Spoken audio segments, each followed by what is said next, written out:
It's just going to hang there.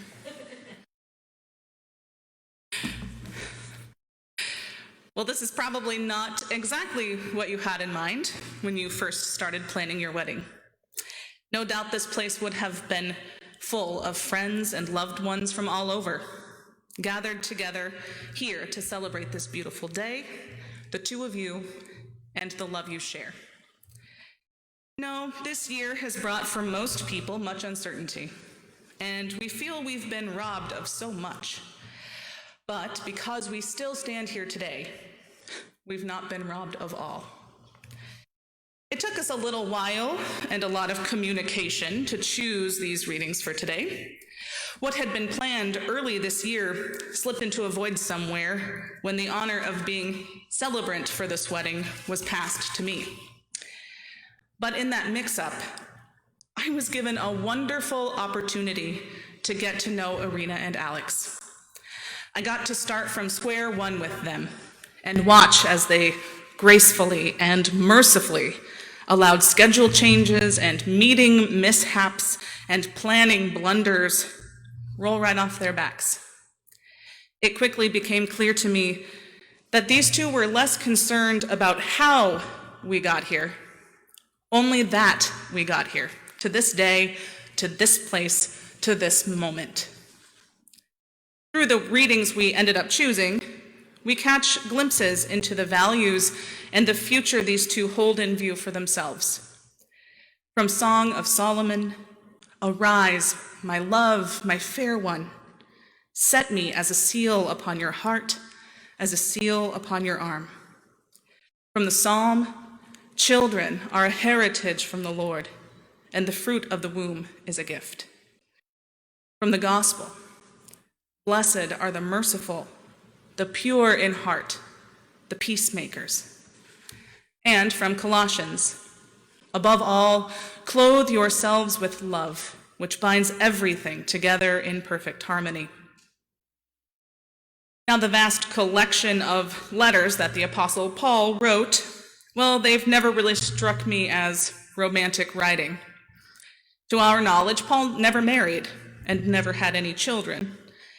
His writing usually points more toward righteousness, justice, and perseverance in the name of Christ. He also wrote questionable rules for wives and husbands that are expressed more explicitly later in the letter to the Colossians, assigning roles that would make any modern woman cringe a little bit, feeling like something bought and paid for, owned, and lorded over. But that's not what we see in this relationship at all, is it? No. Only Alex and Irina can define their own role in the marriage they're about to enter into. And from the few hours I've spent with them, hearing their story, listening to them make plans for their future, and feeling their energy grow as today grew closer, I know that they enter into this covenant of marriage joyfully, committed to walking the rest of their lives together as equal partners, as the Newperts. Those of you gathered here to witness, and all those watching from wherever you are, you all know this better than I do.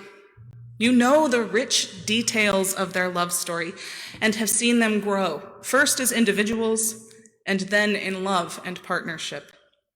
Your task now is to continue to walk with them. You've just promised to uphold them in their marriage. Your marriage will be unique to you, and you will decide what married life will look like. And though Paul may not be the great writer of romance, he does offer applicable wisdom in this passage from Colossians. Clothe yourselves with compassion, with kindness, humility, meekness, and patience. These are all key attributes in any respectful and successful marriage. In the decades to come, you'll no doubt see the best and the worst of one another. Your household will be filled with both laughter and grief, with celebration and consolation, with abundance and with scarcity. And Paul says to bear with one another and forgive each other. This is going to be more important in those not so great times than in any other time. Regardless of the circumstance of this crazy world, you two are about to become a team united by the bonds of marriage and by the vows you're about to make to one another. What happens to one affects the other. And it will be vital that what can always be found in your partner is a safe and loving space, a strong home base that can withstand the weight of the world. And this only happens in love, which Paul says binds everything together in perfect harmony. These things, compassion, humility, patience, forgiveness, and love, these are all of God. These attributes, so beautifully modeled by Jesus Christ, are what will ultimately make of this marriage something also of God. Today, God is making something new, and it is with confidence that I say that what is made new today will one day be an example of everlasting. This year may have been a rough one, and I say that as though there aren't still 2.5 months left in it. But for all of the uncertainty, one thing has remained sure for those in this room, for those watching from home, and those here in spirit and love, and especially for the two of you. In just a moment, you two will stand here and commit yourselves to one another. This precise moment stood protected in time while chaos moved all around it. This moment was always supposed to happen. We don't know what comes next. Tomorrow even is uncertain. But from now on, you find out together. And as this new created thing called husband and wife.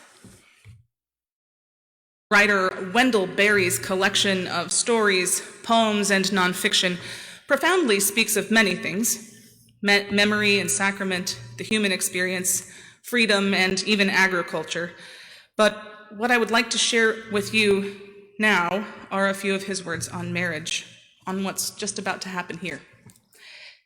He says, "The meaning of marriage begins in the giving of words. We cannot join ourselves to one another without giving our word. And this must be an unconditional giving. For in joining ourselves to one another, we join ourselves to the unknown. We can join one another only by joining the unknown. What exists in the unknown is the possibility for everything good.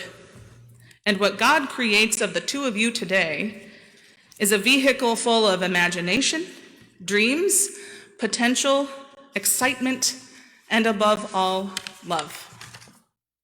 You will walk out of this place no longer just two people. You will walk out as two people and one sacred union. You will walk out of this place, out of this protected moment in time, and into the vast unknown that is the rest of your life. And my prayer is that you enjoy every bit of it. Amen.